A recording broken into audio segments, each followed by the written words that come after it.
दोस्तों,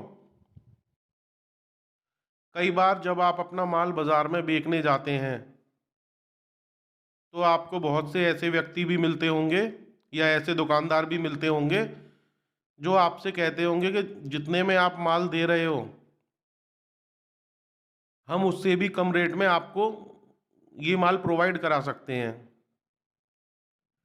कभी कभी वो ये मूल्य बोलते हैं, आप हिसाब लगाते हो कि आपको पड़ भी नहीं रहा है, उससे भी 10-20% वो कम पे ही माल देने की बात बोलते हैं। आप जाते हो बाजार में, आप कोई नई चीज स्टार्ट करते हो, आपका मनोबल टूट जाता है। अरे भाई, इतने की तो ये चीज हमें पड़ भी नहीं रही और इतने की बाजार में ही अवेलेबल है। जब आप कोई बिजनेस स्टार्ट करते हो उस टाइम एक चीज तो निश्चित है, जो भी चीज जो रेगुलर व्यापार कर रहा है उस व्यक्ति को अगर 100 रुपए की पड़ रही है तो आपको 1-2 रुपए महंगी तो पड़ेगी, थोड़ा बहुत फर्क तो आएगा, 1-2%, 2-3% का फर्क आएगा, क्योंकि आप उस फील्ड में नए हो, आपको बिल्कुल उसकी जड़ें पता नहीं है। और जब आप उस चीज को बेचने जाओगे तो भी आप क्लियर नहीं हो, आपको पता नहीं होगा कि ये चीज कितने की मैक्सिमम टू मैक्सिमम बिकेगी या मिनिमम टू मिनिमम कितने की बिकेगी। उस कंडीशन में भी सामने वाला भी आपका शोषण करना चाहेगा, तो आपकी जो चीज है उस पे आपको प्रॉफिट भी दूसरे की अपेक्षा थोड़ा सा कम मिलेगा। ये तो होता ही है, हर व्यापार में ऐसा होता ही होता है कि आपको महंगी बनाने में पड़ेगी और बेचोगे तो सस्ती देनी पड़ेगी, तभी आप उस मार्केट में बीच में एडजस्टमेंट कर सकते हो, अपनी जगह बना सकते हो। लेकिन कई बार आपने देखा होगा कि जितने की आपकी पड़ रही है, चलो उसके ऊपर आपने मुनाफा लगाया 10-5%। अगर कोई व्यक्ति बोल रहा है जितने की आपकी पड़ रही है उतने की ही मैं दे रहा हूं, तो समझ लो कि हो सकता है कोई व्यक्ति उसको इतना दे रहा हो। लेकिन जितने की आपको बन के पड़ती है वो उससे भी 10-20% अगर कम बता रहा है तो वो व्यक्ति झूठ बोल रहा है। और ऐसे व्यक्ति, ऐसे व्यापारी सामने वाले का हमेशा शोषण करने के लिए बैठे रहते हैं। ना ही इनके पास कोई काम धंधा होता और ना ये इतने बड़े व्यापारी होते, ये केवल खाली बैठे हुए होते हैं। अब इनको क्या लगता है, आप जैसे आप पहली बार कभी मार्केट में गए तो होता क्या है, बड़ी दुकान होगी, उस पर भीड़ होगी तो आप भी झिझकोगे।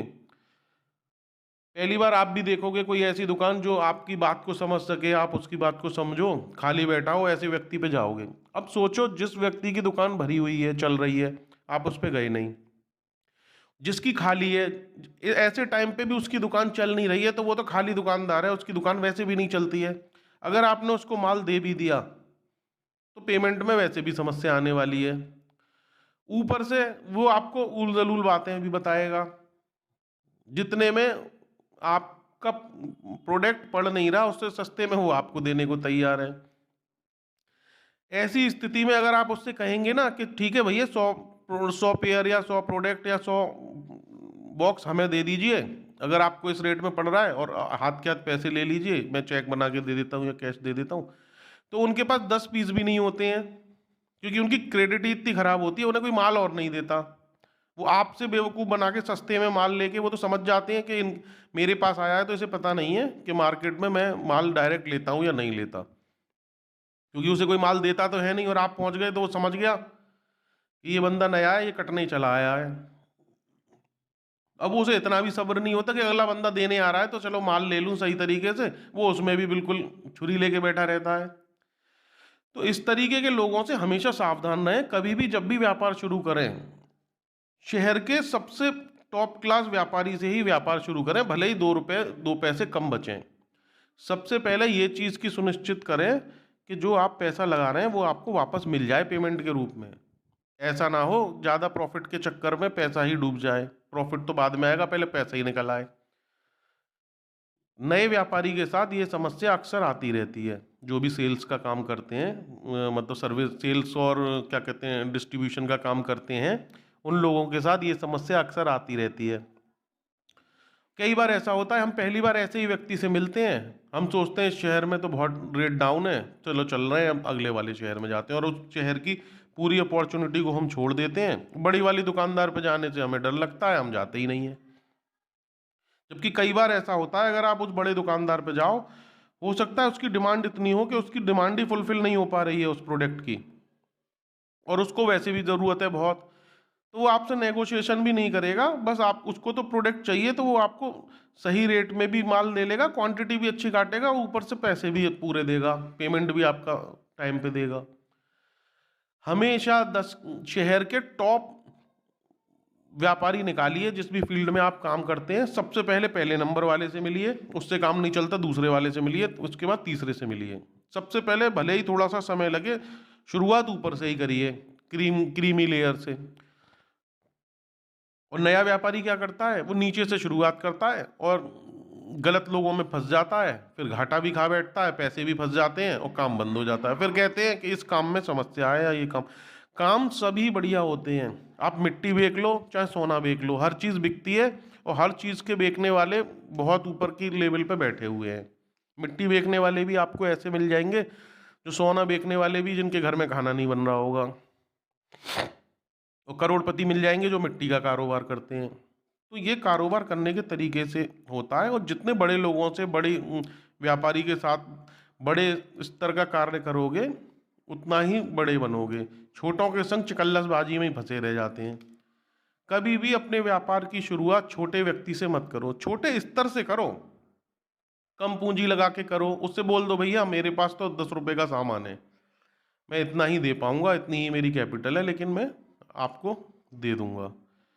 तो उससे करो, मतलब बड़े से मेरा मतलब इतना ऐसा है जो साफ सुथरा काम करने वाला हो, शहर में पता कर लेना। क्योंकि इतने बड़े भी लोग होते हैं जो आपसे ज़्यादा माल मंगा लिया, मान लीजिए 5 लाख का माल आपसे मंगा लिया, जिस रेट में आपसे मंगाया उसी रेट में आपका माल आगे बढ़ा दिया। अब उन्हें आज ही की डेट में 5 लाख रुपए कैश मिल गए, जिससे उन्होंने अपनी बड़ी बड़ी कंपनियों का पेमेंट चुकता कर दिया।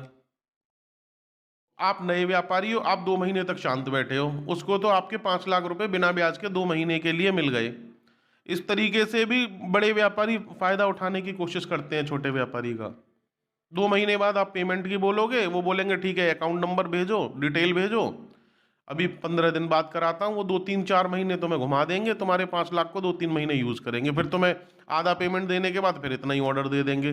बचत आपको कुछ होगी नहीं, और आप कहीं और बाजार में जाओगे कि भैया हमारा फंस जाओगे, तो दूसरा को दिखाओगे कि भैया ये वाला प्रोडक्ट हमारा है, ये हम इतने में देते हैं। आप भी सोचोगे कि काफ़ी जगह चलने लगा होगा, तो लाओ दिखाते हैं। लेकिन फिर होगा क्या कि वो लोग बोलेंगे कि अरे भैया इतने में तो ये यहीं पे मिल रहा है। आपका भी सर चकराएगा, यार इतने में कैसे मिल जाएगा, इतने में तो मैं ही बेच रहा हूँ। तो कभी कभी ऐसा भी होता है।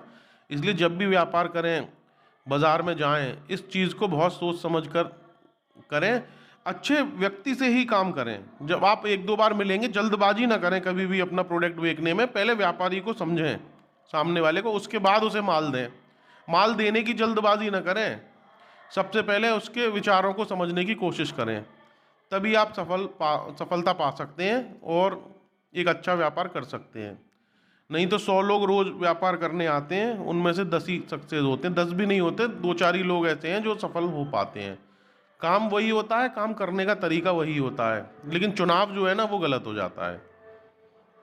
तो आप मेरी बात समझ गए होंगे। तो इसी हिसाब से जो भी आप काम करते हैं, सबसे पहले ये देख लीजिए, और ऐसे मूर्ख व्यापारियों से, जो बेवकूफ़ व्यापारी होते हैं, उनसे दूर ही रहें तो ज़्यादा अच्छा है।